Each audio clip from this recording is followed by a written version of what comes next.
Craig's here.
Give him 5 minutes to figure out the, Absolutely. I think okay. Yeah, we can cut 5 minutes I somewhere just else. figured it out. Let me make sure. Sure.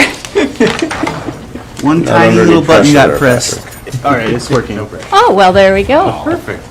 Cool. Perfect. 5 minutes. Do we need to, do we need to start over then, Patrick? We've been rolling the whole time. We just didn't have any audio, and Okay. the audio's on. All right, so we'll start over again now at 6:33, and we are ready to roll. Present this evening, Craig Schulte, Aaron Carlson, Ben Peters, myself, and missing is Michael Gary, along with Mike Roth and Patrick Knight. We'll open our open forum. Is anyone here this evening for open forum? Oh, that's me. All right. I am. If you'd like to come up front by the nice microphone, and then, of course, introduce yourself. Oh, Jesus, okay. Love this. Hello. Hi. I'm Anna Hamilton. I'm here on behalf of Hamilton Habitat, which is a small nonprofit that my sister and I run, or whatever. I'm the project manager. It was suggested really that I come to the meeting the other day, open forum, by one of your employees. Haha, wink, wink. I'm a little frustrated at, not the city, not the county necessarily. I just, our goal has been to build affordable housing, not subsidized housing. The whole, he thinks that I'm being subsidized. Maybe I am. I have to go home and look in the dictionary. I'll Google it. I'm not federally subsidized. We are 100% donation funded, so maybe he's correct, I don't know. We build specifically in Grand Marais, in the city of Grand Marais, for convenience for the people that we build for. A lot of them don't drive. I'm getting red, I can feel it. It's warm in here. Yeah, Oh, thanks. it's warm in here. Not just you. Last year, we built 2 homes. We're trying to build 2 a year. One of the homes was right off the, well, I still consider the new Gunflint Trail. Maybe 100 feet I needed to hook into city and water sewer. That was a 1-bedroom home. Sale price was $150,000. Cost me $33,000 to run water and sewer from the Gunflint Trail. Maybe I just don't know what I'm doing. Maybe I haven't done it long enough. Maybe that's just part of the building process. I talked to a local contractor today who built on the old Joins property. It cost him $38,000 to put water and sewer into his house, and it was right across the street on 4th. I talked to Skildum today about his project and water and sewer, and so I'm looking at the only 2 lots I can find. I've been searching for land, because I want to keep going. Finally have 2 lots in mind, right to the west of the homestead. Due to our market, the prices are considerably higher than they were even last year on vacant land, but we don't have much choice. We want land, so we're gonna put our finger on them. So I started to do investigating on water and sewer, which is right on Second. I think the road into Homestead is 11th. So a little over 100 feet, maybe 150 feet is the distance I'll be going to access these two lots. And I'm looking at, it's not firm yet, almost $80,000 to put water and sewer into these two parcels. Actually, probably more than that because I'm going to try to get 3 homes. Now that zoning has changed a little bit on square footage. If I get 3 homes in there, that'd be great, which brings the price of the land down a little more reasonable. But $80,000 because I need a manhole, it's just, I don't know, it's breathtaking. So that's what brought me here, was infrastructure. There is quite a bit of land in the west side of this community with no infrastructure. I've written some property owners just to see if they're interested in selling, not even thinking about, I hadn't thought about infrastructure and the cost of it. I've already talked to Mike before the meeting, so my answer's up, I kind of already know where I'm at, but I'm not really asking for someone else to pick that up, that expense. I'm just asking for maybe ideas.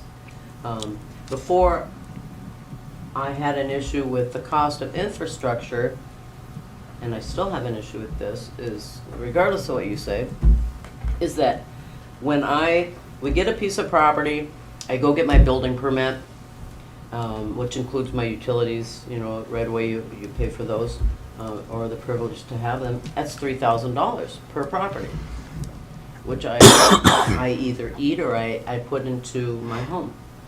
The homes are all deed restricted. They have to be a homestead property. They aren't to flip. They aren't for any other reason than residential homesteads. I am looking for help.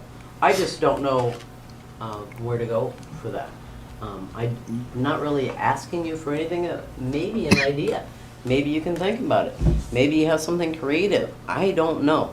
But the fact that, myself and the HRA on 2 extreme levels, they are just in a whole different category than I am. They have more means than I do, more avenues to get money than I do. I brought up to Mike, the city just sold them a 10-acre parcel for $1, and that's wonderful. Sell me some land for $1. No, I don't know what I'm asking. I'm just here out of frustration, and I'd like it to go somewhere, and maybe you think about it. And if you have any ideas, to let me know. Our intentions are to build 2. We'd love to build 3 a year. The struggle is land. I'm working on it. But the infrastructure is going to kill me. I mean, it's an oxymoron already thinking about affordability because there is no such thing here. That isn't new. There's more of a demand since COVID to be here for sure. I've been here 38 years and the demand to be here has always been here. The fact that we have 9% lands in this county is part of our issue. It's a good issue. I mean, I'm glad there's not 1 million people here. But it also creates that supply and demand. So I understand the real estate market and why the prices are what they are. And as long as I continue to fundraise, hopefully we'll have the funds to build. And we've been doing fairly well up to this point, That's all. I just would like maybe for you to think of me. And if you have any ideas, I'd really appreciate hearing. And I don't mean now. That's all I have. That's all. That's it. All right. How'd that go? That was terrific. Thank you. Thank you. Thank you. Thanks, Ann. Thanks, Anna. Nice meeting you. You too, Ann. Have a nice night. Good night, Anna. Good night. Hey, Anna, Yes. what's your phone number? 9124. I don't do cell phones. 387-9124. Whoever asked me that. Thank you. It was Ben. Thank you. Okay. And the rest of you are on the agenda, right? Sometimes people do double duty, so just double checking. All right, so that will be the end of open forum. And we'll move on to the consent agenda. Has everyone had a chance to look through the bills? Mhm. Any questions or concerns? Nope, I don't think so. I had to look a couple of them up, but I got it. Okay, so we feel good about that. We have the gear wash dryer grant. Did everyone take a look at that request Yes. from the fire? Any questions on that? Nope. No? All right. And then the Mosher Is that on stipulation, anything The on Mosher that? Mosher stipulation? Pardon? The Mosher? Mosher. Yeah. Wasn't sure if I was saying that right. I apologize if I got that wrong. I wasn't sure. But no, any questions on that? the? I could use this, Mike, if you have like a couple minutes to run down. Why don't we just take it off the consent agenda and Okay. add it as a Okay. real agenda at the end? Okay. Okay. All right, then we'll do that then. I would motion to approve the consent agenda, taking off the Mosher stipulation. All right. Anyone want to second that? I'll second that. Okay. Any other further comments, discussion, Craig? No. All right. All in favor? Aye. Aye. All right. I think that takes care of that. We will move on to the Planning Commission's report for the Greeley variance.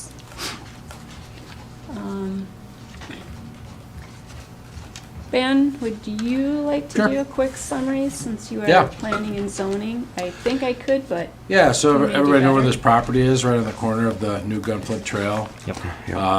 Lloyd Speck used to own it. It's the neighbor behind is Matt Groth and his wife. I'm sorry, I forget her name.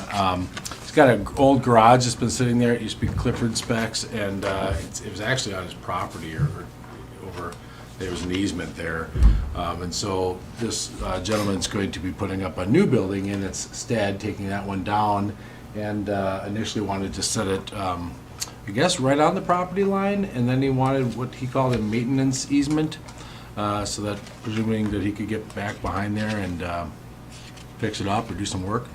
And instead, the motion that was approved was to go with the 10-foot setback instead of the 20 that's recommended by the zoning, and then eliminating the need for the maintenance easement. And that's about it. and Matt Growth was fine. They were with fine that. with anything off of his property. Yeah, as is indicated, I think there's a text message in there that was screenshot. Yeah, I did see that. Anyone have any questions? No? Okay. And then he's putting his new building is facing out toward Highway 61. Is that right? He had the pictures of that in there, but, That's what it looked like to I'm not me. sure, and I don't know what this 10-foot does to his plan for the building or whatever, but I imagine it probably wouldn't impact it. But I don't know. So what is it, 40 by 80, 43 by 83 or something like that? Yes. Okay. And the lot So is a little goofy. Yeah, the lot's a little weird there. So he's gonna be putting it along the north line? Yeah, Yeah, it's sort of parallel with the north line. Okay. set back 10 feet. It looks like it's a corner lot, but it's not actually adjacent to the Gunflint Trail. Right. There's a piece of property there that he does not own, that they do not own. Okay. Between him and the Gunflint Trail. It's a real little piece. but when you say parallel to that back line, the building's rather long and rectangular, is it facing out towards 61? Or it's, yeah, okay, so it's not in that sense running the length of that back line. Well, I guess I'm not sure what we mean by facing then. I understood the, like, If the this is Highway long side of 61? it to be the face, not the short side. So the long side of it will be oriented towards Highway 61. Oh, it will, so it'd be this Yeah. way in Highway 61? Yes. But Okay. I thought that long side was indeed the front. The garage doors Yeah, facing the highway, yes. Okay, I saw a front, southern exposure. this picture of it, okay. And that gives them room for the trucks, the delivery trucks. Okay. Planning and zoning, thought this was all fine. We did. Okay. Go back to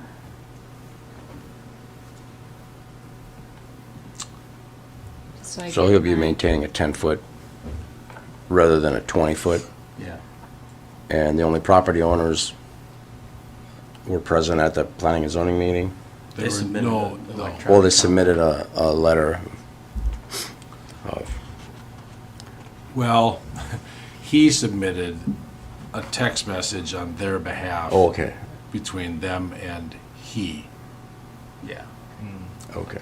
The only comment that we had at the meeting was his comment. The owner of yeah, So this being a variance, they were notified then? Yes. they were. The landowners? Yep. And everybody in that area there, okay? I would put a motion to approve the resolution 2023-04 Greeley variance. I'll second that. Any further discussion? Nope, Nope. All not for me. right. All in favor? Aye. Aye. All right. The resolution passes. And next up, North House, time for the annual review. Hey Greg, hey Carol. Yes, please.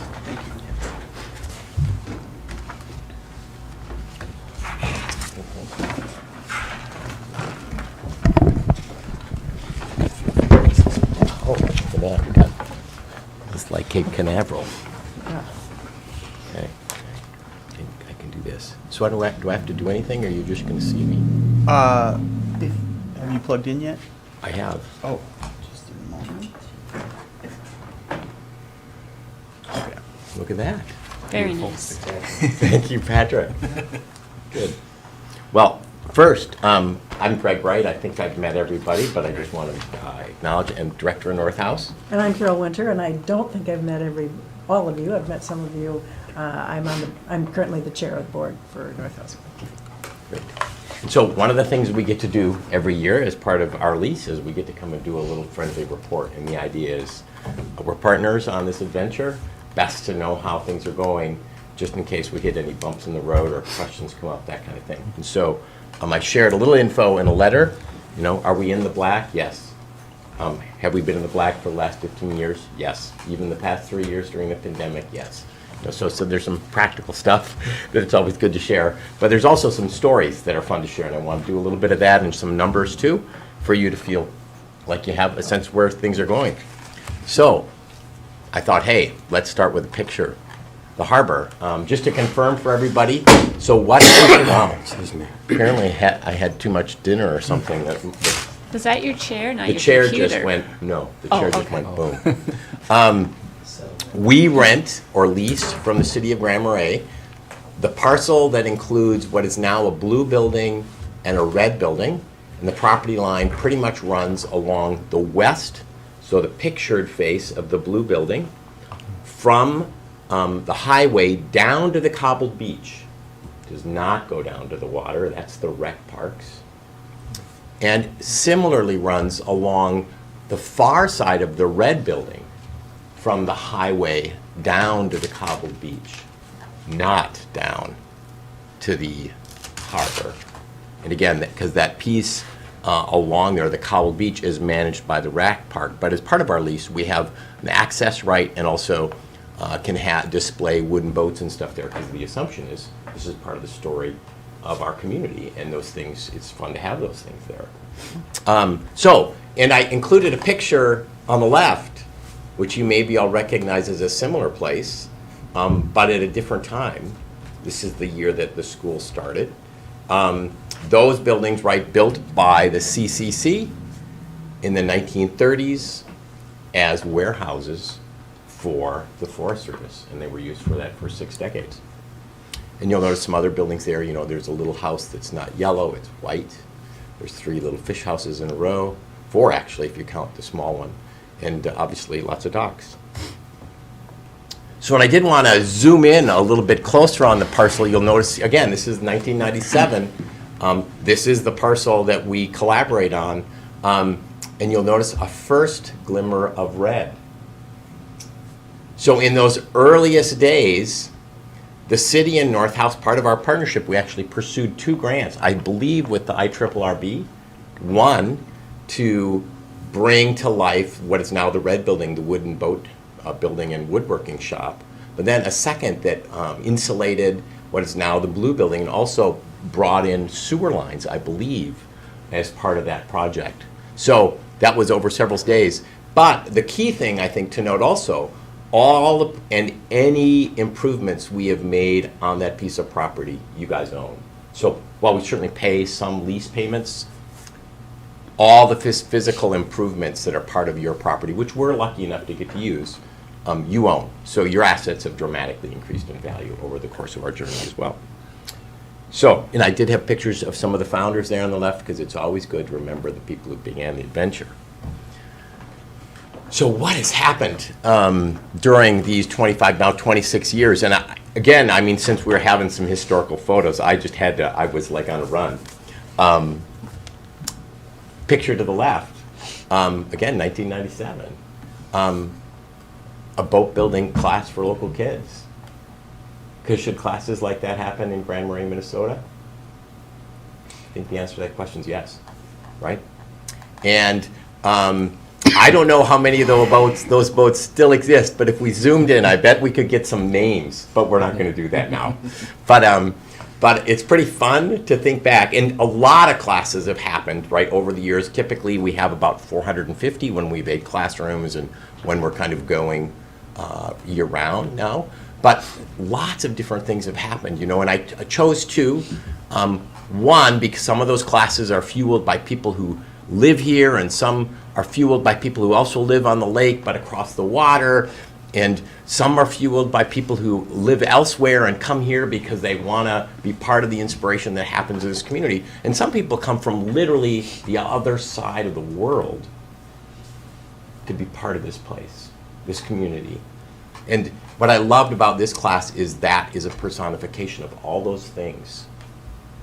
You know, in the white shirt, in the blue shirt, in the lower left-hand corner, that's Jared Dahl, who's now a world-famous Greenwood pole lathe turner.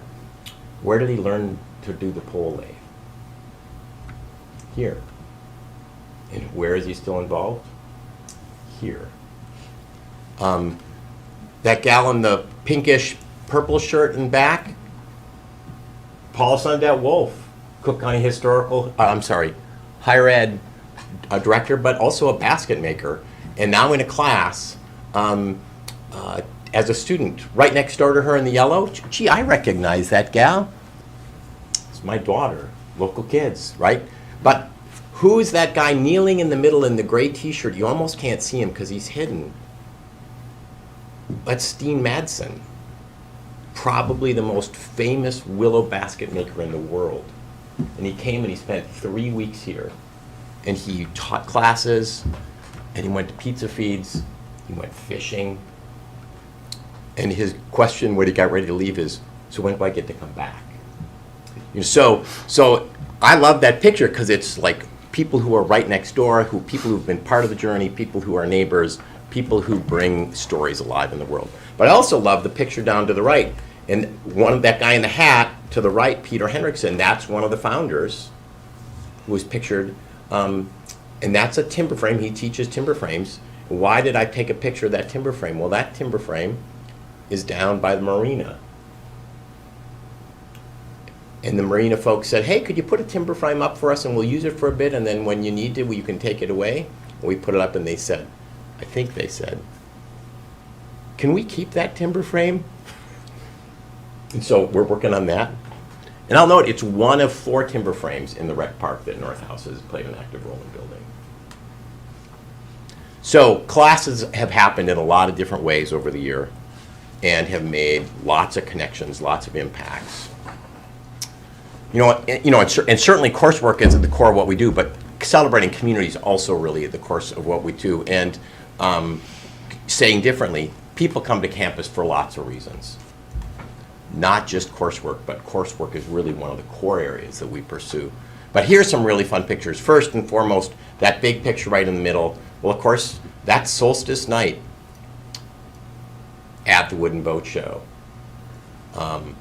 with the Good Harbor Hill Players, one of our local nonprofit partners that we feel really lucky to do. And the Wooden Boat Show has become a really, the founders launched that in 1998 after the first year of the school. And the logic was, how do we say thanks to the community? How do we remind people, hey, just because you're not in class doesn't mean you can't come down to visit?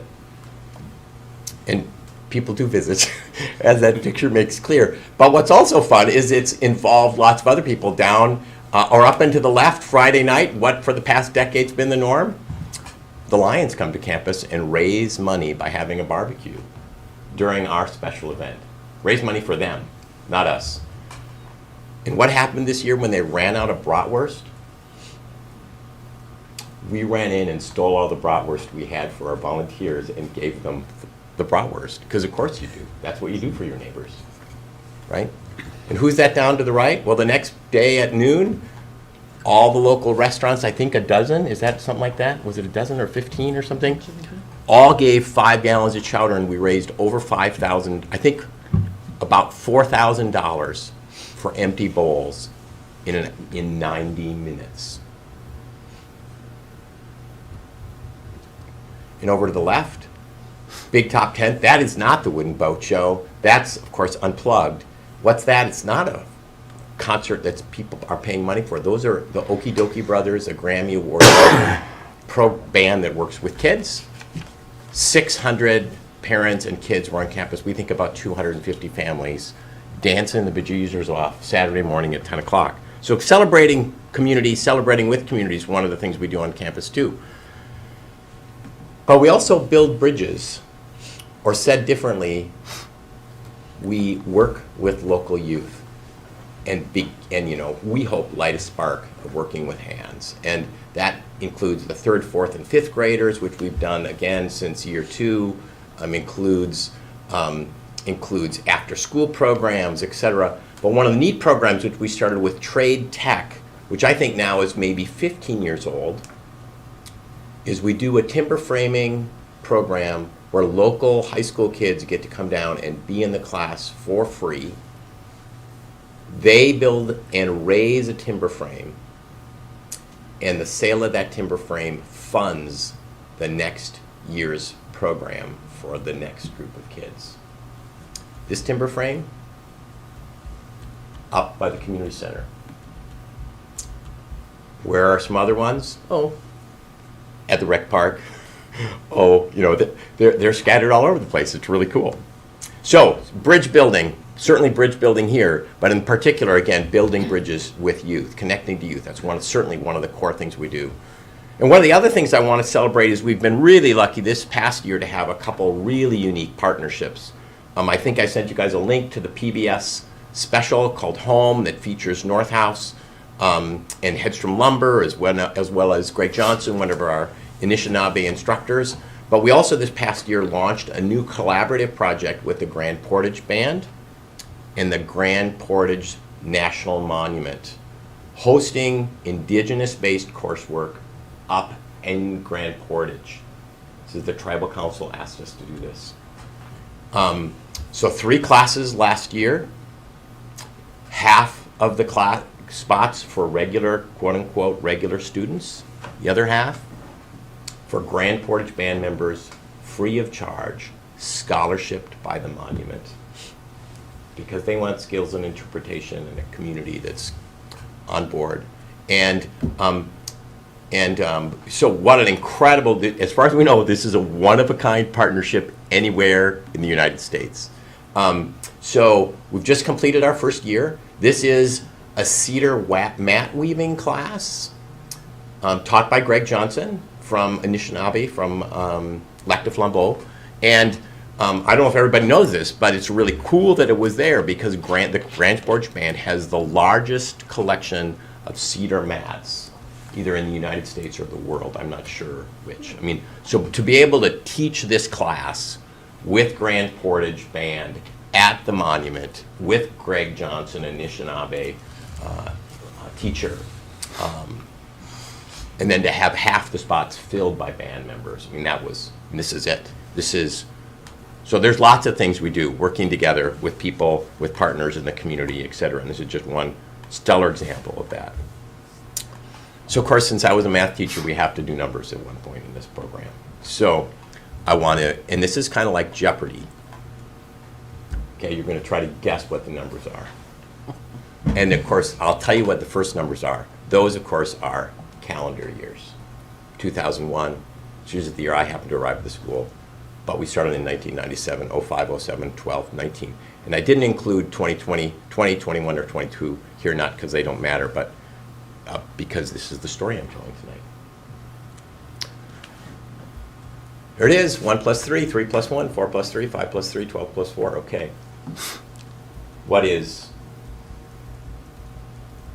I've seen these before, so I can't answer. No, you can.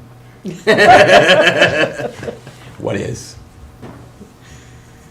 I'll give you a hint. I am in that first column. So the correct answer is these are the number of staff, full-time and part-time, who work for the school in each of those years. And the interesting thing about the 19 number, which is large, there's 12 full-time and 4 part-time year-round positions at the school, plus 4 interns and 4 ADP, is in 2022, that number is now 14 and 5. So does North House Folk School have many community members who are part of its staff team? Absolutely. Facility managers, program managers, facility directors, et cetera, et cetera. Okay.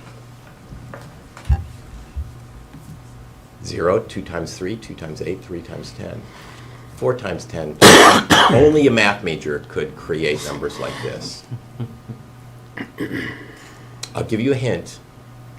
There are some community members who are represented by these numbers.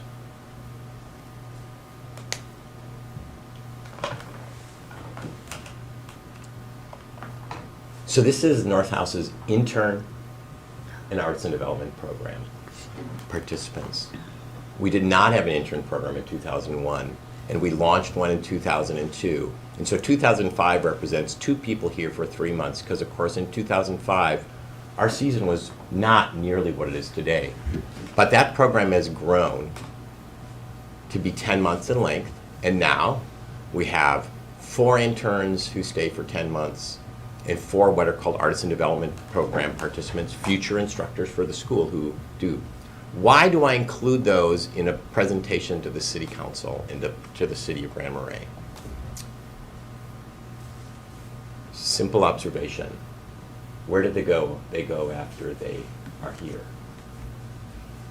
And the simple answer is many stay here because they fall in love with this community.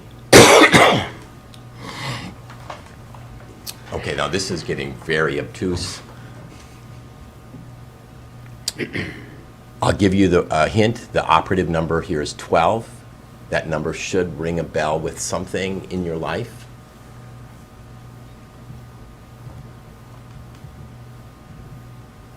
The number 12 corresponds, of course, to the number of months in the year. And so the first row represents how many months of the year did we have 100 or more student days. What's a student day? It's 1 student in 1 day of coursework. So if you're here for a 3-day class, that's 3, right? So in 2001, none of the 12 months had 100 student days in it. By 2005, we had 9 months that had 100. By 2007, we had 10. 2012, 11. 2019, 11. What's the missing month in 2019? December. And what happened in 2022? And number's 12 now. Okay, so what's the second number? Second row. It's, again, pretty simple math. That's 300 user days. 300 student days. Student days? 300 student days. Okay. Yes. And I'm just measuring coursework. I'm not counting local kids in course or that kind of thing, right? Or special events. It's just course days. So Again, none of the months in 2001 had 300, of course, because they didn't even have 100. But even by 2005, we had 4 months that had 300 or more. I believe it was May, June, September, and October. Not peak summer, curiously. And you can see now, oh yeah, 10 months of the year we have 300 or more. So of course the last line is 500 or more student days. And in actuality, 2019, this is a little bit of a fib. I could have gone to 700 and the answer would be 3. Not August. So, the school's become an incredibly vibrant place where people learn with hands-on skills throughout the year. Turns out that's great for North House's mission. Turns out that works pretty well for a number of the neighbors who now run year-round businesses right next door to North House. So this is like a gimme. This shouldn't be too hard to figure out. Our annual budget, 100,000 in thousands of dollars, with one exception, far to the right, $2.2 million, 2019. So I didn't want to totally not include 2021, 2020, or 21 or 2022. And so at the bottom here, I have some figures for that. What are the figures? So LD means local discount. If you sign up, if you live in Cook County and you want to come to a class, you sign up, you automatically get, boom, 25% off your tuition, no questions asked. You don't have to, you just say, I'm from Cook County, boom. $10,000 given away in 2022 as part of that discount. In 2022, as part of our work study program, and this is folks locally who come and help every Wednesday and get course credit. This is people who come from afar and spend 2 or 3 weeks with us. We provide lodging, they help run campus, manage campus. We even provide, so $38,000 given away as part of our accessibility program, our work study program, 2022. Our scholarship program, 2022, and we offer half scholarships, again, local and from afar, local, full, or full plus, so people can actually get underwrite some transportation or lodging while they're here. We gave away $34,000 of scholarships. And over to the right, 6,900 and 391 is, 6,900 is the total number of student days in coursework in 2019. That's we rounded it. In 391 with 391 classes, with 8 classrooms. By comparison, in 2022, hosting 100 fewer classes with only 6 classrooms, we had 6,004 student days. So what's the takeaway there? Students are staying longer and classes are modestly larger in size, mostly longer. Again, great for North House. Great in lots of other ways too.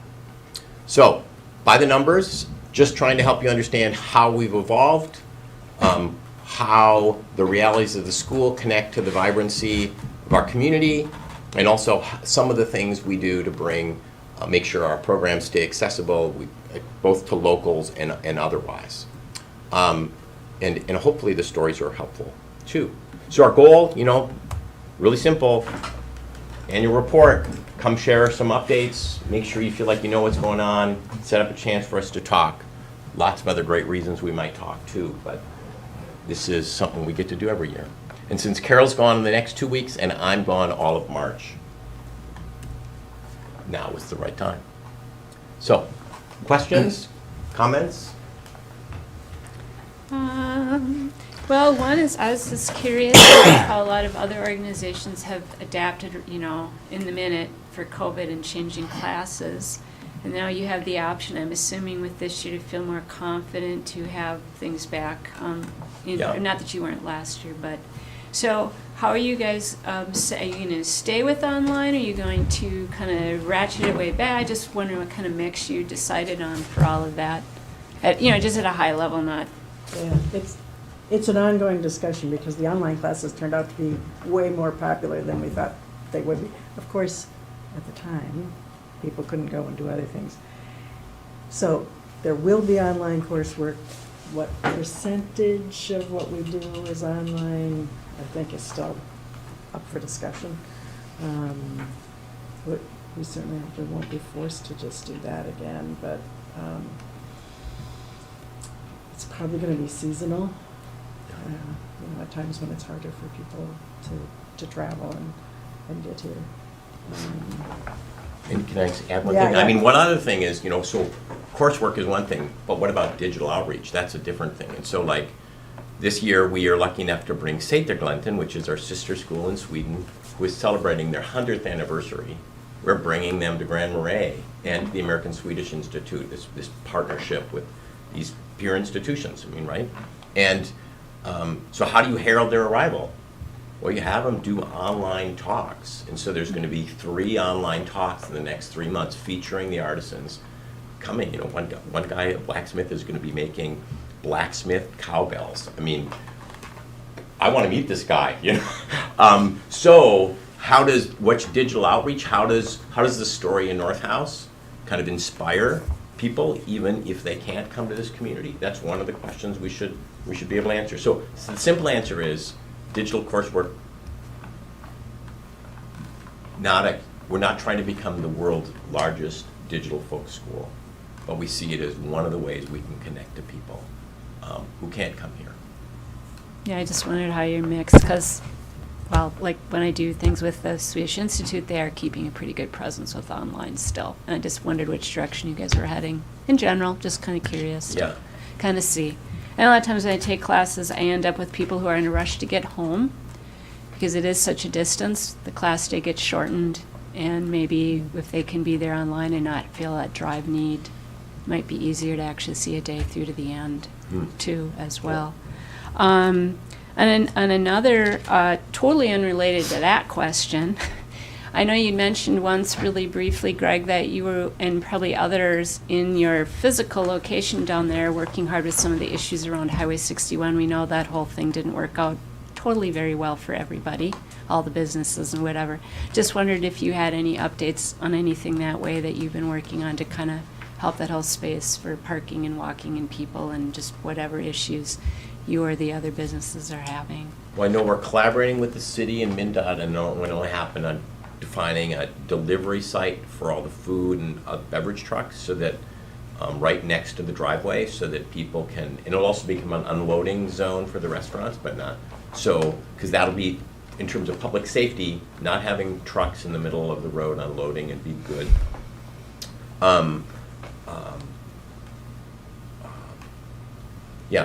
Longer term, North House, as part of its evolution of campus, North House aspires to add additional parking on the north side of the highway. That's not defined yet, so we see that need as present.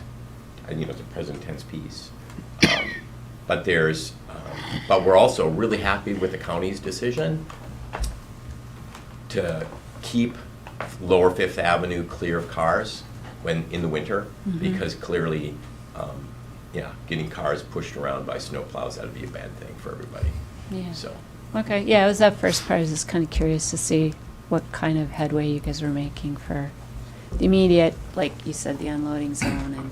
Right. Yeah. So. Okay. Yeah. And I think, when we worked with the city, what was really fun is the entire community got together and said, yeah, this is what we want. And Mike said, boy, if you guys can all say that and put your signatures on the bottom, that'll make it so much easier. And that's exactly what we did. Good questions. Thank you. Practical stuff. What about, are there ideas for expansion? I know that there was ideas before about expansion, like building a new building. I know the Yellow House is, you have plans for that. for this year or next year? Are there any concrete plans, or? Well, our plan, as the article that we released said, our plans are to submit a building land use permit request shortly. It's not submitted yet. We've got to get all your ducks in a row to get that right. That's good. And even as that moves forward, the board, we are going to pursue a strategic planning process, because obviously part of what it's neat to talk about building, the idea of building buildings, but you ought to see where you're going before you get too busy building anything. So we know we need to replace the yellow house and have a vision for that. We are going to share more information once the permit is filed, and then we start to see where we're going. But then beyond that, much less concrete. I mean, we're evolving, thriving institution. What does that mean? Great question. Totally understand. And what fits down by the harbor? Well, that's another question, right? And the community shared a lot of great ideas. What about those ideas? I mean, there's a lot of stuff to work on. Thank you. Yep. No, thank you. Oh, besides Grand Portage, you kind of said what, at a big picture level, but any other joint programming ventures planned this year? Wow, this year, Tracy, that's such a great question. I don't know the answer to about this year. What have we done other times? We've hosted coursework out at Gunflint Lodge sometimes. We've collaborated with Chickwalk. We've hosted coursework down at Sugarloaf. So there are times where we've collaborated with partners, and it's especially for coursework where that geographic spot really accentuates the course, right? Because location matters. But we're not exporting our programs to Texas or anything like that, of course. I mean, we're working it with local partners, because for us, our home is Grand Marais and Cook County. That's really where we center our work. Yeah. One thing that keeps coming back to me about coursework, and with some statistics that Greg showed the board a couple weeks ago, we actually don't have quite as many catalog courses scheduled for the last week in July and the first couple weeks of August, which is like prime time. Why don't we, fill up all the classrooms then? But because it's so busy here in the area, our program director has cut back the number of classes that are offered in those weeks, and concentrated on having like camp experiences for local kids. So the campus is still busy, but we're not trying to make the crowding in town even worse than it is at that time of year. So I thought that was very smart on her part to schedule things that way. And this year, there's going to be 6 camps, including a new boat building camp and a youth blacksmithing class, 5 days. And there's money available that Yes. money should not come in and get in the way of any local kid who wants to be involved attending camp there.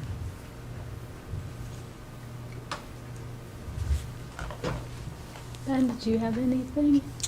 Don't. No, this is great, thank you. Okay. I owe you a couple dates, and there's so many, so I haven't forgotten. I just wanted you to know that, Ben. We get to Because I think everybody knows Ben is our new city liaison. Yeah, I look forward to it. And you did a tour with a couple of folks. I did, it was great, yeah. Thank you Nice. for going to do that. Yeah, of course. We really appreciate it. They were really excited. That was good, it was fun. Good conversation. Awesome. Okay. Thank you. That's Thank everything? you for giving us some time. Of Appreciate course. it. Thank Yep. you for coming. All right.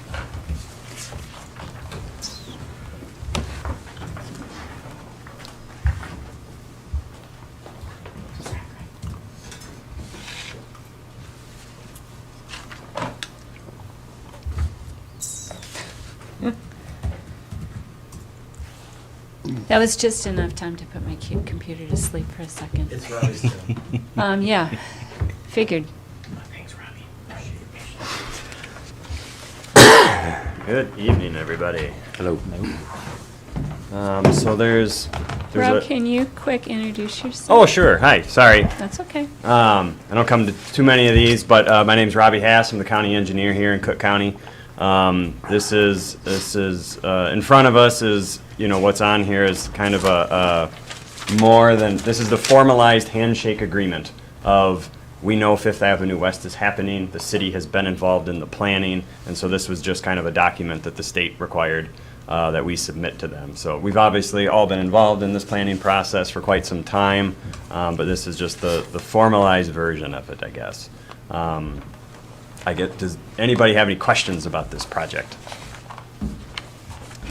Were you going to give a quick summary? Oh, I can, sure. So the project go ahead. Sorry. I apologize. I'm going to say, because we have two new council people. Sure. I came back to the council after your work was done working with the city. I did go to one of your last meetings. Sure. Last year.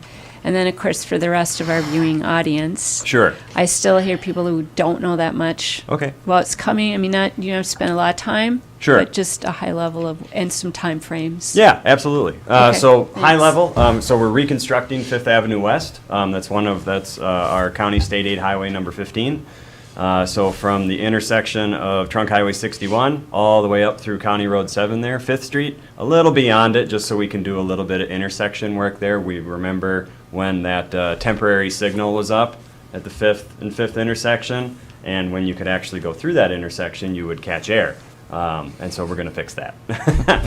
It's not so apparent anymore. Obviously, the stop signs are back how they should be, but that was still something that was very apparent. So the project on the whole, like I said, reconstruction. So, and the reason the city is involved, the city is in charge of utilities. And so since we're ripping the whole road up, great opportunity to go fix that. So it's a good partnership on this project. So the utilities will get done. And then on top of the road, we're just basically putting back what's there. You'll still have parking on both sides. The biggest addition that we'll have to this project, though, is sidewalks on both sides of the street. And so what we did to really eliminate as much impact as possible to the corridor is to put those sidewalks at the back of the curb. Typically what you see is a little 2-foot median or 3-foot median from the curb to the sidewalk, which basically results in a lot of dead grass most of the time. And so what we did to really stay within our platted 66-foot corridor is to do that. At some point in time, I'll start knocking on some doors. I do have to talk to a couple people about some temporary easements. Most of what that is involves kind of fixing those specific driveways so they feather nicely in. So some folks will get a chunk of their driveway that will get fixed at no cost to them. It's just kind of a nice thing to do on projects like this. Trying to think what else with this one. At high level, that's about it. So, is there any question? Stormwater work? Stormwater work, right, that is a large component. So the funding for this, and this ties into the stormwater part, is through, it's state aid highway, so we get state aid funds. We also secure from the state every single year. We also secured an $835,000 grant from the state, competitive grant, so that was awesome. And then in addition to that, our friends over at the Soil and Water Conservation District secured another $200,000 grant to help with stormwater mitigation. So we know how quickly, when the rain comes, rips down Fifth Avenue West. We've seen that.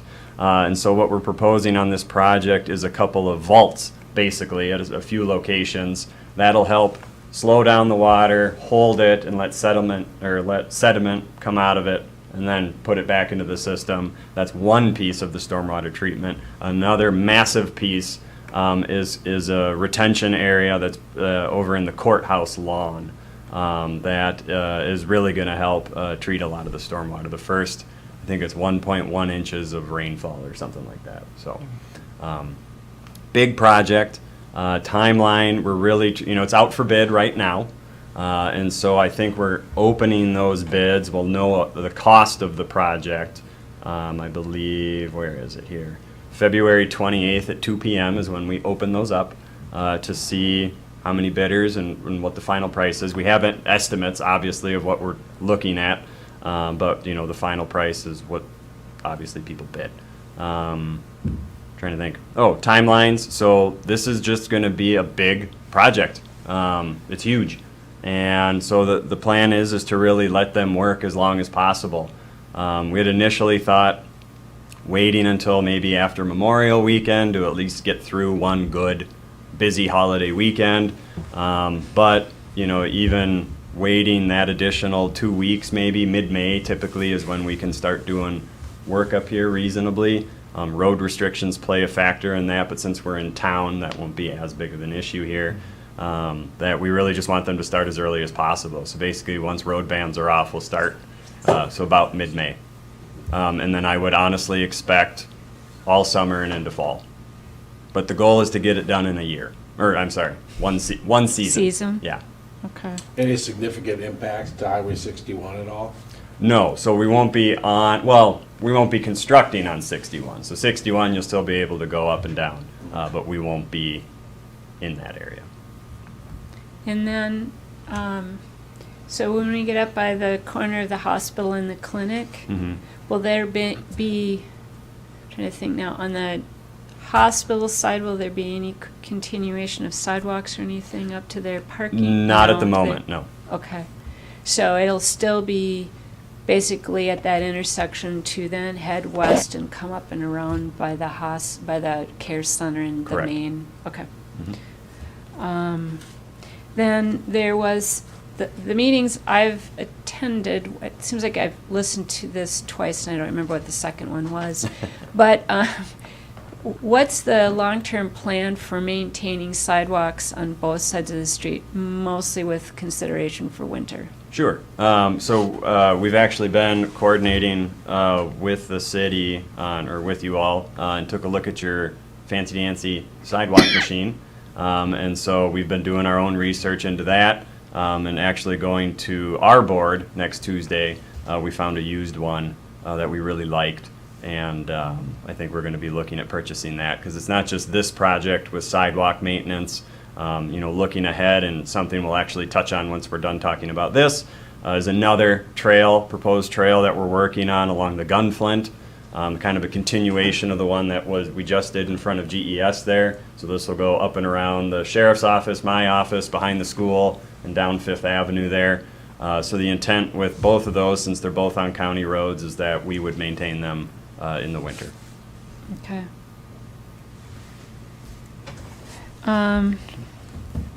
And when I was at that other meeting, we talked a lot, or I heard a lot of conversation about, awareness of all the property owners at the moment, as you're moving through. And if I recall right, it's just a short period of time, maybe for one or two homeowners at a time, and then it moves its way up. It isn't going to be an extended time frame for which everyone on Fifth is sort of out of luck or right? Correct. I mean, Yeah, it's it's not going to be like a big open mud pit for months on end. That wouldn't make any sense. But it is something where we are closing the whole street, so homeowners can get in and out. That's fine.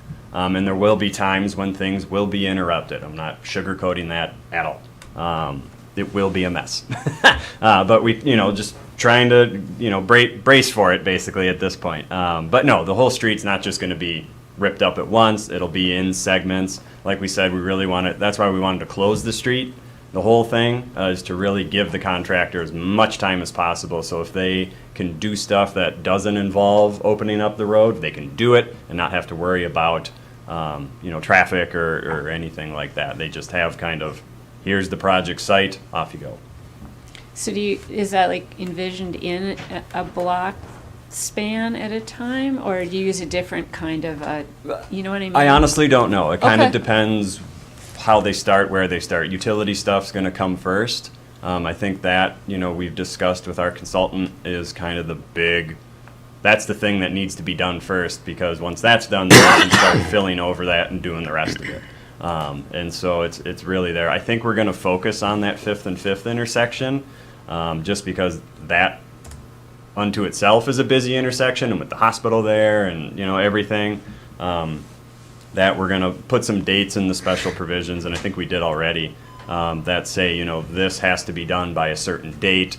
I know there's a number of events that we have up here that use that route as well, and so just really trying to, even if it's not done, passable. So like utility work's done, we have gravel over it, and we're just waiting to pave until everything else is done. Something like that. So when you talk about utilities, I'm assuming this is broadband, or no? No, water and sanitary. Just the water and the, okay. Correct. When utilities, I go to Sure. lines instead. Okay. So that eliminates that question. And then we talked a lot about awareness in the city, should do a lot to help and make homeowners or property owners, I guess I should say, aware of what's coming, when it's coming, just good communication plan, and we'd certainly want to help every way about that. That would be awesome. Yeah, I think we're working on developing something where just a good way to get a hold of people for constant updates. You know, this isn't a box culvert out in the middle of somewhere, or you know, where there's little impact. You know, this is something where, you know, people live here, it's their water that's affected, it's their sanitary that's affected, and so, you know, making sure everybody's, you know, up to speed on what's going on and expectations.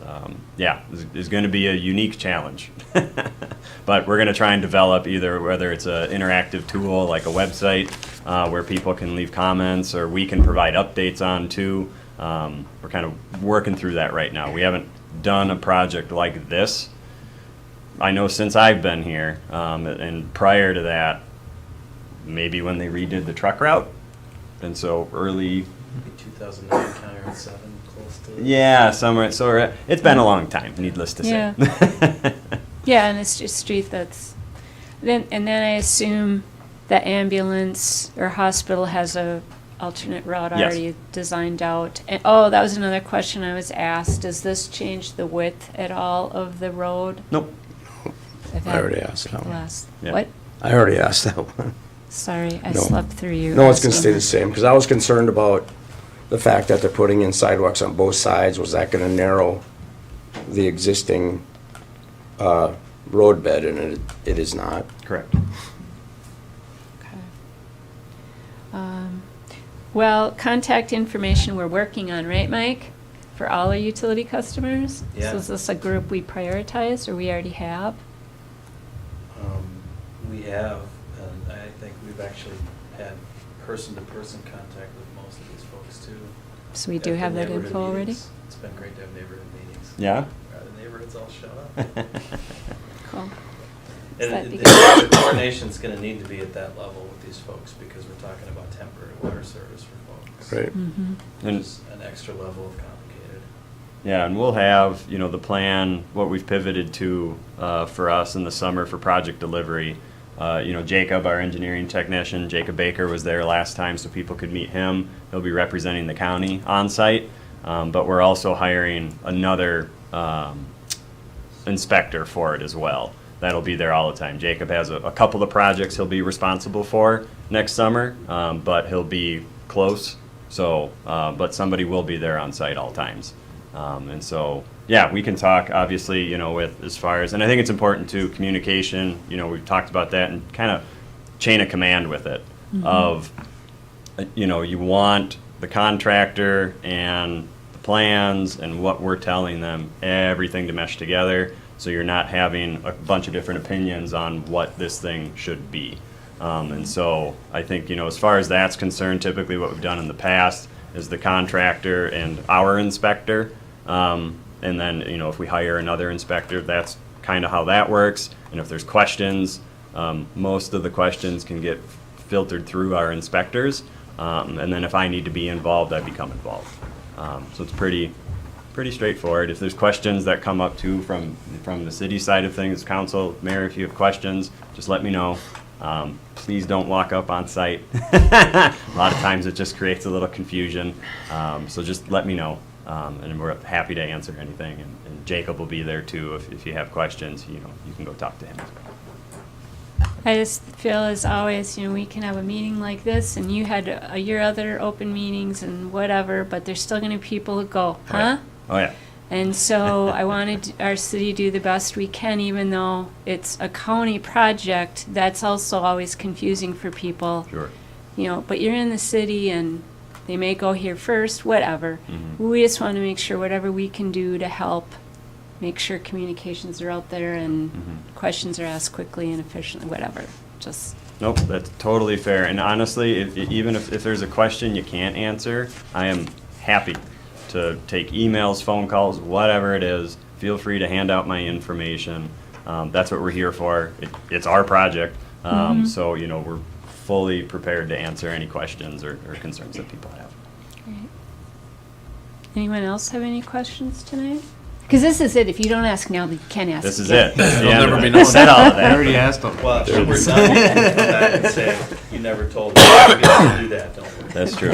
Well, this is exciting because you look at some of the other roads that are like this in the city, 8th Avenue and Broadway, you know, the ones downtown here as well. This isn't going to be the last version of this, you know. This is probably just a good test run of how we do this in the future. So I'm excited. It's a nasty road. Yeah, it needs work, that's for sure. Mhm. Great, thank you. Thank you. He needs a resolution. Yeah, Oh. so we need Yes. to, would anyone like to make a resolution for 2023-05 municipal consent? I'd like to approve resolution 2023-05-05 municipal consent. Second. Any further discussion? All in favor? Aye. Aye. Thank you. Thank you. One more thing. Mike and I had talked about. We're sneaking. It's on Fifth Avenue, but it's not this project. Okay. Yeah. So, like I mentioned, we're working on that multi-use trail. There you go. For orientation, on the left side of the screen is Fifth Avenue West. At the very top of the screen is the Gunflint. That's the horse corral, however you want to phrase it. Oh, okay, Horse Park Correct. or Horse whatever. Park, yes. Is that right? Yeah. Yeah. Okay. The dashed here, what you can see, and I can zoom in on this little chunk here a little bit. This dash line here is the trail that we've been working on, proposing, had a public meeting on. And so what this first red line is what we have is 33 feet from the center line of the road. Typically what is the platted, this is county right of way, here you go. What you see beyond that 14 foot, 10 and a half inches, is technically grading work that would have to occur in order to put that trail in. There's a little bit of fill that has to be done. You can't just put a steep wall at the edge of the trail, you grade it out. I forget if it's 1 to 2 or 1 to 3, something like that. So that 14 foot, 10 and a half inches happens to be on city property. So typically in the past, what we've done with so in this case it would be temporary easement, is contact the landowner. Hi, do you mind if we do this? We have done compensation in the past before, but I felt like this trail was something, since it's in both of our pedestrian plans, that I would like to talk to you all about not exchanging money and instead just a nice thumbs up, or however we need to do it, about us doing this to get this trail constructed. For these limits, so you can see, oops, if I zoom back out here, what we can do too is once we can design it as such.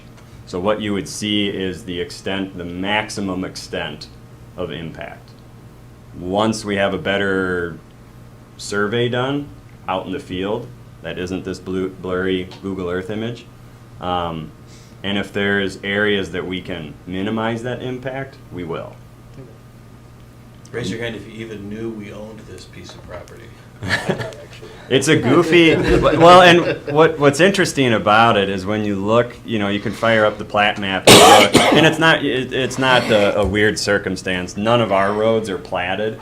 Very few are. Very weird segments are sometimes. And so when you look on the plat map, you know, none of Fifth Avenue, it all says City of Grand Marais. Nothing new. There's nothing unique about that. But what's funny is it's just like, it seems like it goes all the way back. It goes to this red line.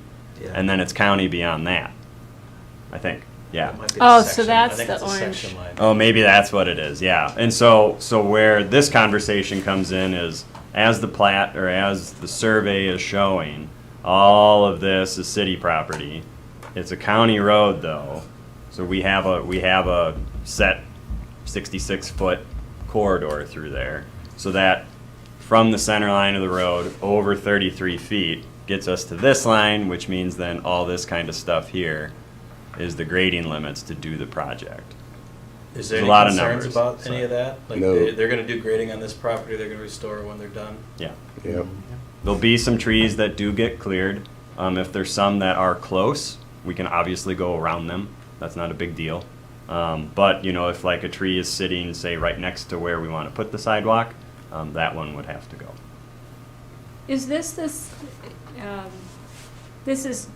just like, over by GES? kind of No, a so thing? this is the. No, I didn't, Oh, I'm sorry. Yeah. I didn't mean like literally, I just meant it's the same kind of Yes. surfacing? Yes. Or look or whatever? Absolutely. That's all I meant, okay. Yeah, so Is the- it going to be as big and wide or in more narrow? Yeah, so as proposed, it's 10 feet wide, which Okay. is pretty typical for multi-use trail. You get two bikes next to each other. That's a comfortable width. Okay, oh, so it is, I'm sorry, you said multi-use, I didn't catch that. Oh, yeah, As yeah. opposed So to 10-foot walking multi-use trail. This location, interestingly enough, is actually one of the more impacted areas of this project.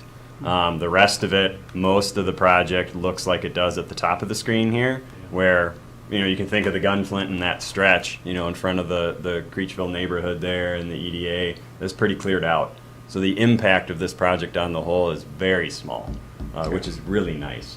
And then something a little different than the GES one is we're putting the trail at the back of the curb. So instead of that buffer again, Oh, back of the curb this time. Minimizes impact. We had to do it there because we had a Safe Routes to School grant. And so in order to use that grant, have to do that. So, Oh, okay. yeah. so the whole thing goes up and around the corner, goes down on the south side of the road and curves all the way back past the sheriff's and then connects to, Correct. That's it. Yeah, so I think it's a little over a mile, if I remember right. Yeah, probably at 1.1, least. somewhere in there. Yeah, and so we've applied for 2 grants. One is through the state and one is through the feds. March and April, I should know when we get, if we get one or the other. I hope we get the state one. It's just easier to deal with, but I'll take either. And so if we get the state one, we could construct in 2024. If we get the federal one, it would be 2025. Cool. Great. Is that okay? Thumbs up, everybody? Thumbs up? Yep. Thumbs up. Thumbs up is good enough for me. Okay, cool. We'll keep on keeping on. I appreciate it. Thank you. Thank you. Talk about that. Fire hydrant sometime. Which one? Right in the corner there. Fire hydrant. Move it. We might want to move it a long ways away from there. Oh. There's a fire hydrant on top of there, right? Yeah. Yeah, so utilities and stuff, I mean, we We're can gonna- move, we can relocate, or if you don't want it, we can get rid of it. Well, we're gonna have to, it's probably in the way of the sidewalk right now, isn't it? It's Or- definitely in the way of the cars that miss that turn. I know. A lot of cars come around that corner and slide through that intersection. A couple times? Sure. It's been Slippery there. affected a time or two, yes, inadvertently. Yeah, Yeah. we might be having more talks about what's going on there Sure. with fire hydrants as housing is developed on the other side of that road too, so. Mhm. Yeah, and we've already, we'll get there. Yeah. Thank you. thank you. Thank you. All right, that brings us to council and staff report. Want a quick talk about the Mosher stipulation? Yes. Oh, yes, I'm sorry, thank you. Yeah, let's do that. So, backstop me here, Chris, if I don't get any of this right, but in simple, non-lawyers terms, the Moshers are trying to clean up their title through a court action. The city and the Utilities Commission both were named in that court action because we could potentially have property interests. And we do, because they are served by municipal utilities. And there is an overhead power line that crosses their property right now. So this stipulation for judgment is what has been negotiated between our attorneys and theirs that will both clarify their legal rights to their property and preserve our utility easement, which is what we want to do. And then there's also going to be a requirement for a license agreement because there's an existing garage that is inside of the easement area of our power line. Okay. So all this action is doing is really just clarifying where everybody stands from property rights on the property. Our rights are preserved the way that we want them to. Their rights are defined the way they want them to. And if you agree to this, then it'll be in front of a judge next Thursday when they have their next hearing. And this is just simply as existing home or land owners, they just want everything spelled out correctly in there. And then they're doing this to register title to the property, and I don't know all the motivations for that. Okay. But I know that this stipulation clarifies our relationship with their property in a way that works for us and for them. So what is our action to this? There's no resolution, right? If you approve this stipulation, that's what we would ask Oh, you a to do tonight. stipulation. The stipulation for judgment, then the Utilities Commission's going to look at it as well, since they were named separately, and they have a special meeting scheduled for next Wednesday to do that. They also have to approve the easement document and the license for the garage to stay. Is there anything different about their conversation? They might want to look at more details of it, but it's the same easement document that we've used for other electric utility easements. And then the license is the same type of license that you've used for encroachments and right-of-ways, for instance, that talks about our rights being preserved and their need to maintain and our need to do things. So, they might have more details that they want to talk about in their meeting, or they might not, I'm not sure. But obviously, at this point, we've put something together that we believe takes care of both groups' Yes. concerns. Yep, they're Right. happy with it. I think we're happy with it as well. So I ask if you're willing to please approve the stipulation. Anyone like to make a motion to approve the stipulation for judgment? I'll make a motion. Second that? Second. Okay. Any other conversation? All right. All in favor? Aye. Aye. Thanks. You're all set. Chris is smiling. That means we're all set Well, we then. must have got it right. Yeah, Must have we got it did right. something right. Oh, we Oh, can't he's hear him, muted. but he's you're muted. Oh, like he's smiling. It must be okay. Okay, we'll take that as a thumbs up, Chris. Okay. Council and staff reports. Would you like to go first, Craig? Yep, we just had a meeting last night, the rec park. We requested a RFP. We requested start another master plan for the rec park. And so we did get a answer back from HKGI, which is on the city website, or the weekly update that Patrick sends out. There's a copy of that on there. You can read that. So what we did at the rec park level is we approved their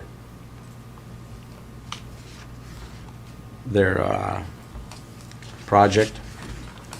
How they move ahead here, I'll get to the page that I need to get to here.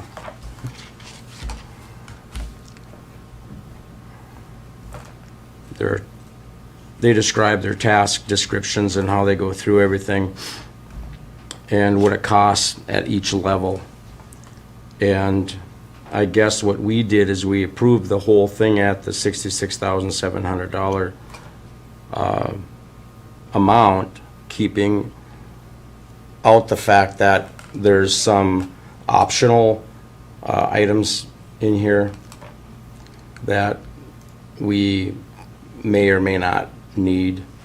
So not to exceed the total of 49.9, but with the optional numbers, it could be as high as 66.7. So this is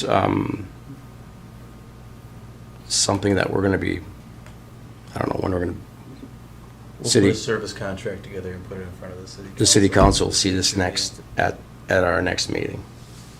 And then you'll have more information to look at, and then the city council gives final approval, of course. How long does it take them to develop that master plan? Talk about that. Yeah. February, March, park board meeting. April, May, and June is they make a trip up here. I think by July and August, they're finishing this thing up. Yeah, So they want to, months. yeah, they move pretty quickly Yeah. to put together a plan. They're gonna gather information, the stuff that they need from Dave and Mike and workers at the park, and us too, I guess, if you know. There'll be a public involvement plan developed Yeah. as part of it as well. And HKGI is the same firm that we recently worked with to update our housing zoning. And they're also a firm that has created park master plans with the same intent that we're doing this time, to be a part of the legacy funding opportunity. So they've done that a number of times. I think it's a great fit for what we're looking to do. So do you envision this as a redo completely, or looking at what's in the master plan now and just tweaking it, or is this a start over? It's not a start over. It's Okay. not a start over. I think it's, taking a look at where we were going in the other earlier version of the master plan, but also, maybe some things have changed, some,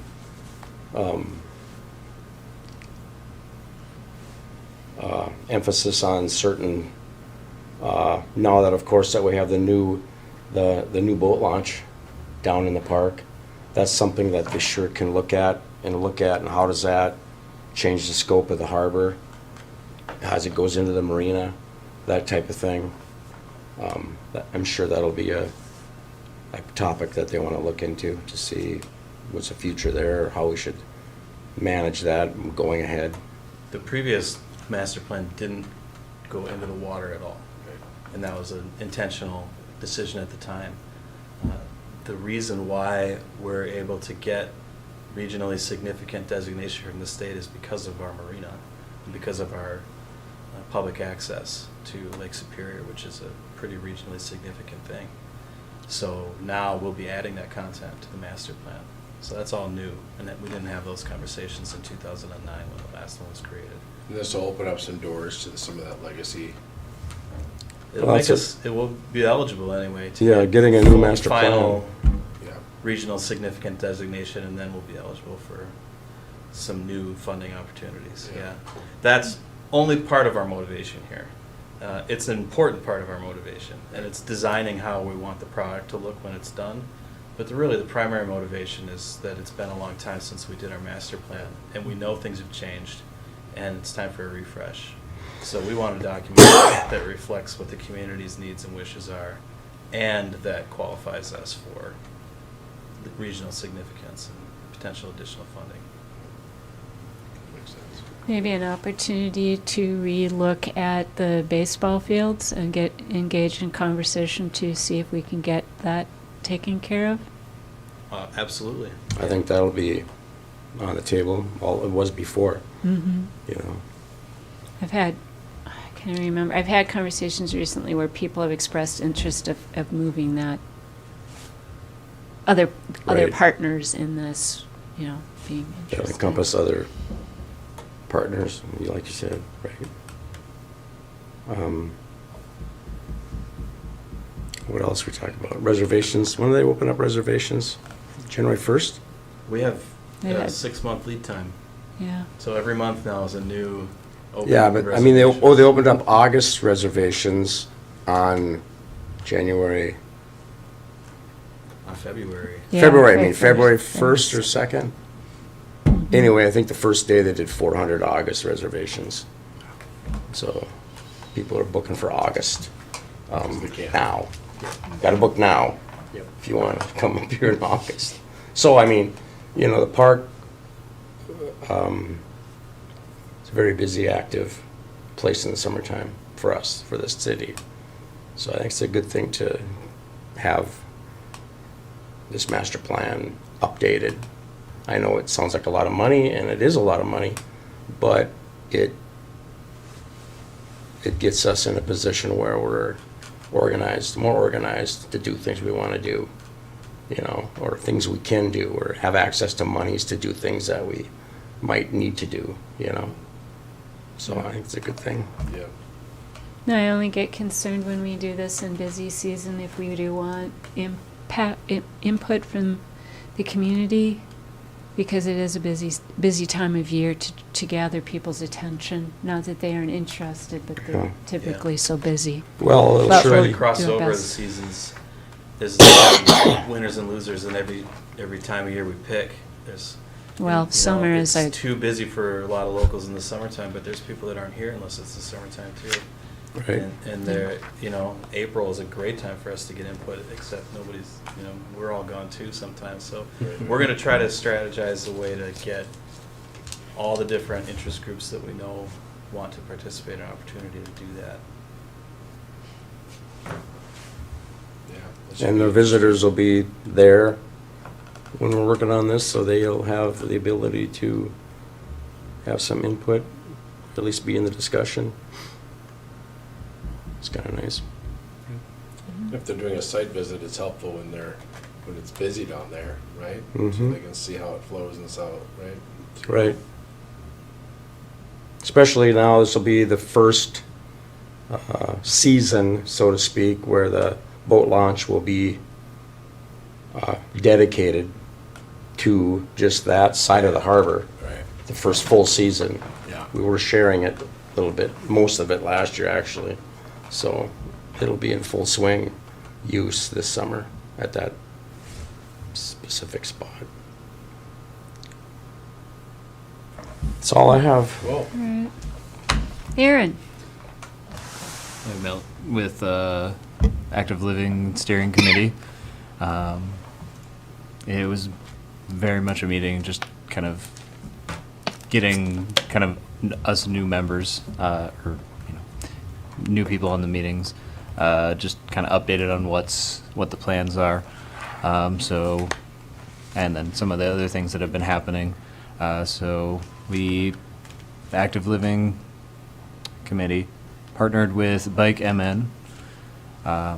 We've had a Bike MN chapter in Grand Marais for at least 5 years, but now the Active Living and Steering Committee is actually partnering with Bike MN, which opens up the door for some funding opportunities, social media opportunities if there's, you know, events going on, possible insurance for riders.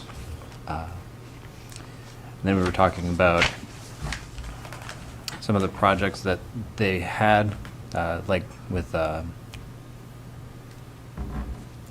the bike rodeo and different things? yeah, well, we were talking about that, and they needed volunteers for it. But what I was thinking of was more the projects. So that one of the projects that they're working on is the Gunflint Trail multi-use path that he was just talking about. They're in the grant phase for that. They're trying to secure some more funding for it. And then there's another project, I believe, was up the Gunflint Trail. Oh, the one to Pincushion?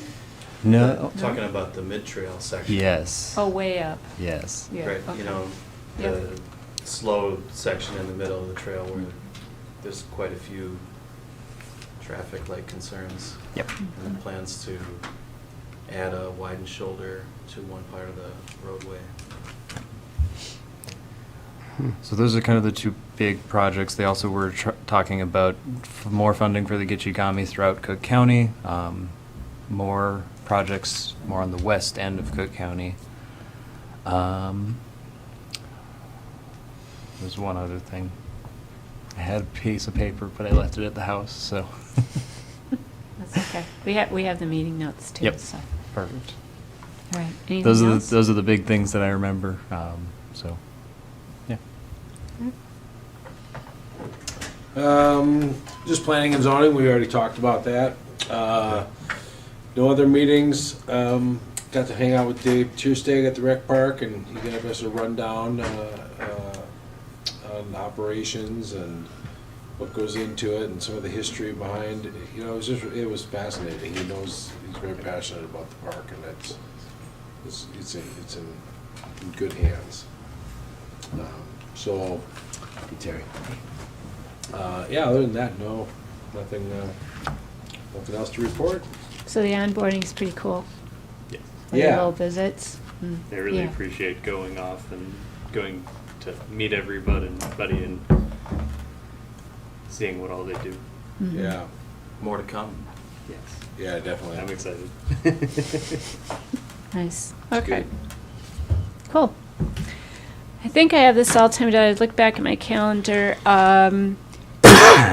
When I was at the last Active Steering Committee meeting, there were the concerns we talked about last time around the post office and walking the snowmobile trails. So we had our meeting, Mike and Pat and I, and with the postmaster, their plower, and Jerry Brazil, and we all met and looked it over that day. Postmaster said she's had no comments about walkability. That said, we just talked it through, explained what we needed. You know, we can't have the snowmobile path come and then here's the road, or it plowed through, whatever.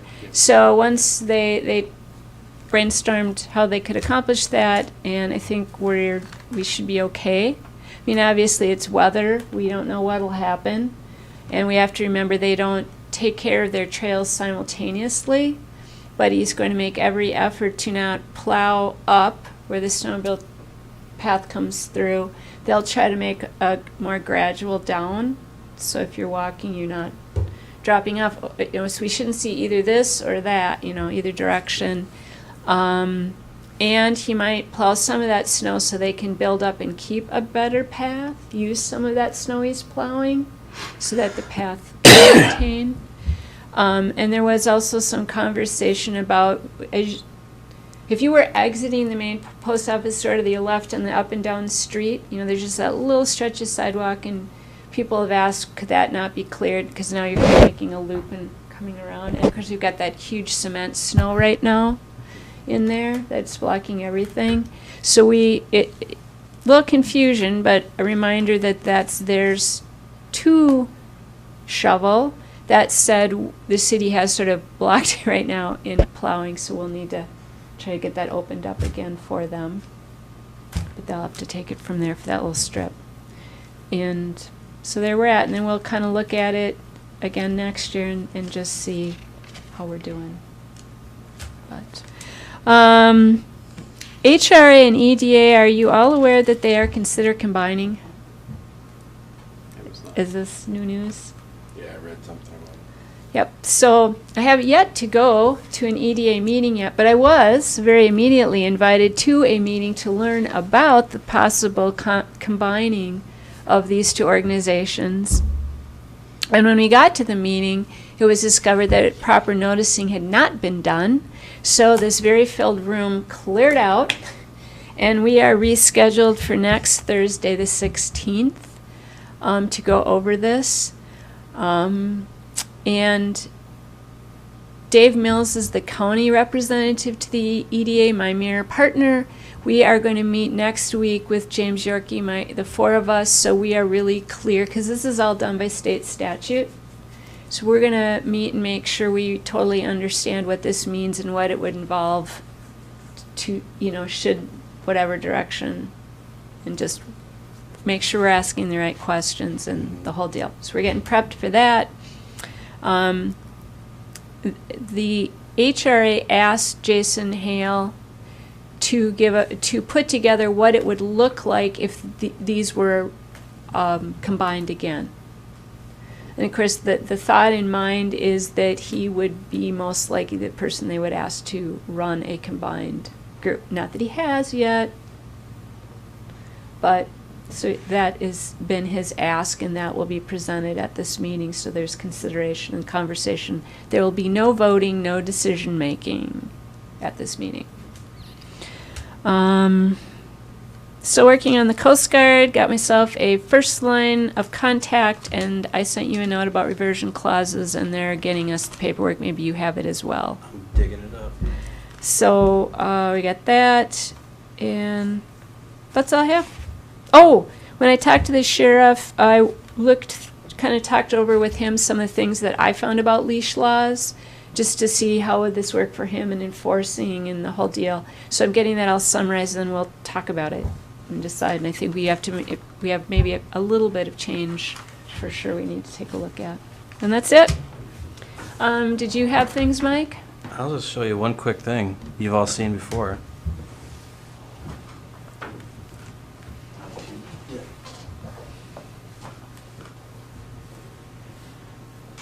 Somewhat new to the weekly update is your quickest and first way to see when people make applications that require public hearings, because we'll post our notice that was posted for the neighbors in our weekly update as well. So here's the one for the HRA's request to rezone this piece of property. This is what we sent out to folks, and you get a chance to see it here too on a weekly basis, which hopefully will give you a little more lead time than you've had in the past. It's just another reason why this weekly update is a terrific thing for folks to get on the list for. Great. I'm glad you remembered to highlight that. Let's see. And we're looking forward to online applications too, coming our way. Patrick is hard at work on that. So with that, we are adjourned. Thanks, everyone. Thank you. Great.